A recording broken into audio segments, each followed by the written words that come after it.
حضرت اسماعیل علیہ السلام جو کہ ایک طاقتور اور خوبصورت نوجوان تھے، ایک دن جب وہ شکار کر کے گھر واپس آئے تو حضرت ابراہیم علیہ السلام کی نگاہیں اپنے بیٹی کی جوانی اور حسن جمال پر پڑیں۔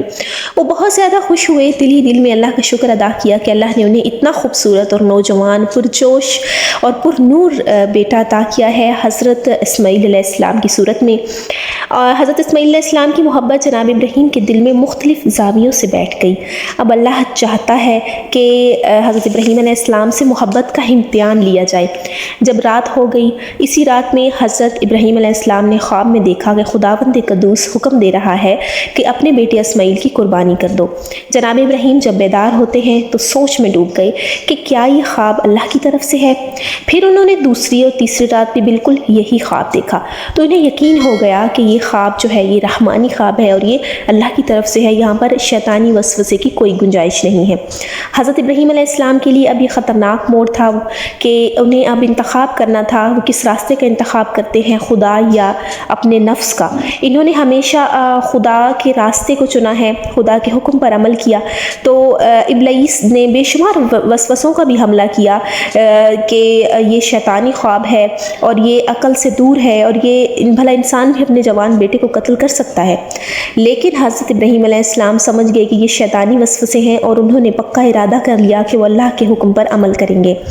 اب حضرت ابراہیم علیہ السلام نے سب سے پہلے یہ بات حضرت اسماعیل علیہ السلام یعنی بی بی ہاجرہ کی ماں کے سامنے رکھی اور ان سے کہا کہ میرے بیٹے کو صاف ستھرا لباس پہناؤ اور بالوں میں کنگھی کرو، میں اسے اپنے دوست کے پاس لے کر جانا چاہتا ہوں۔ بی بی ہاجرہ نے اطاعت کی۔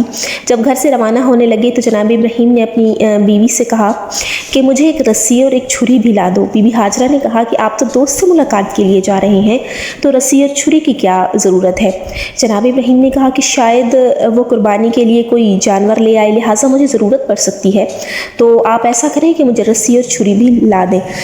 بی بی ہاجرہ نے رسی اور چھری لا کر جناب ابراہیم کو دی اور جناب ابراہیم جناب اسماعیل کو اپنے ساتھ لے کر راہ قربانی کی طرف یعنی کہ قربان گاہ کی طرف روانہ ہو گئے۔ اب جب حضرت اسماعیل علیہ السلام جو ہیں جا رہے ہیں اللہ کی راہ کی طرف، شیطان کو یہ بات ایک نظر نہ بھائی اور اس نے کہا کہ کسی نہ کسی طرح سے میں اس نیک عمل کو روکوں۔ حضرت ابراہیم علیہ السلام جو پہلے ہی اللہ کے خلیل ہیں، اللہ کے دوست ہیں، یہ تو اور زیادہ اللہ کے قریب ہو جائیں گے۔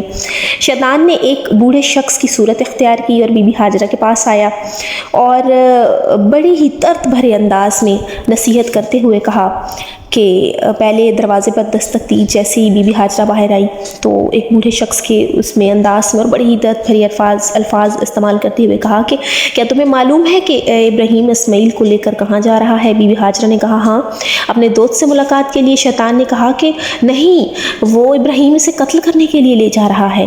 بی بی ہاجرہ نے کہا کہ وہ کون سا باپ ہے جو اپنے بیٹے کو قتل کرے، خاص کر جب باپ ابراہیم جیسا اور بیٹا اسماعیل جیسا ہو؟ تو شیطان نے کہا کہ ابراہیم کہتا ہے کہ خدا نے فرمایا ہے۔ بی بی ہاجرہ نے کہا میری اور میرے اسماعیل کی 1000 جانیں راہ خدا میں قربان، کاش میرے 1000 بیٹے ہوتے تو میں سارے کے سارے راہ خدا میں قربان کر دیتی۔ اور شیطان نے جب یہ سنا تو وہ ایک دم سے اس کی جو ہے وہ برداشت نہ کر سکا اور جب اس نے اور سخت الفاظ استعمال کی تو بی بی ہاجرہ نے زمین سے کچھ پتھر اٹھائے اور شیطان کو مار کر اسے دور کیا، کیونکہ وہ جان چکی تھی کہ یہ کوئی شیطان ہی ہے جو مجھے اللہ کے حکم سے روک رہا ہے۔ جب شیطان بی بی ہاجرہ سے مایوس ہو گیا تو بوڑھے شخص کی صورت میں حضرت ابراہیم کے پاس گیا اور کہا کہ اے ابراہیم، اپنے بیٹے کو مت قتل کرو، خواب جو ہے وہ شیطانی ہے۔ جناب ابراہیم نے بڑی تیز نگاہوں سے اسے دیکھتے ہوئے کہا کہ اے ملعون شیطان، تم ہو؟ بوڑھے نے پوچھا کہ اے ابراہیم، تیرا دل برداشت کرتا ہے کہ تو اپنے پیارے بیٹے کو قربان کرے؟ حضرت ابراہیم نے فرمایا خدا کی قسم، اگر میرے بیٹے مشرق و مغرب میں موجود افراد کی تعداد کے برابر بھی ہوتے اور میرا خدا مجھے حکم دیتا کہ تمام کے تمام اس کے راستے میں قربان کر دوں تو میں ضرور اس کے حکم کی جو ہے تعمیل کرتا۔ تو حضرت ابراہیم علیہ السلام نے بھی کچھ پتھر اٹھائے اور شیطان کو مار کر اپنے سے دور بھگایا۔ شیطان جب حضرت ابراہیم علیہ السلام سے بھی نا امید ہوا تو اسی شکل و صورت میں جناب اسماعیل کے پاس جا کر کہنے لگا اے اسماعیل، تیرا باپ تجھے قتل کرنے کے لیے لے جا رہا ہے۔ تو حضرت اسماعیل علیہ السلام نے کہا کہ کس کے لیے؟ شیطان نے کہا کہ وہ کہتا ہے کہ یہ حکم خدا کا ہے۔ حضرت اسماعیل نے کہا کہ اگر حکم خدا کا ہے تو پھر اس کے حکم کے سامنے میں سر تسلیم خم ہونا چاہتا ہوں۔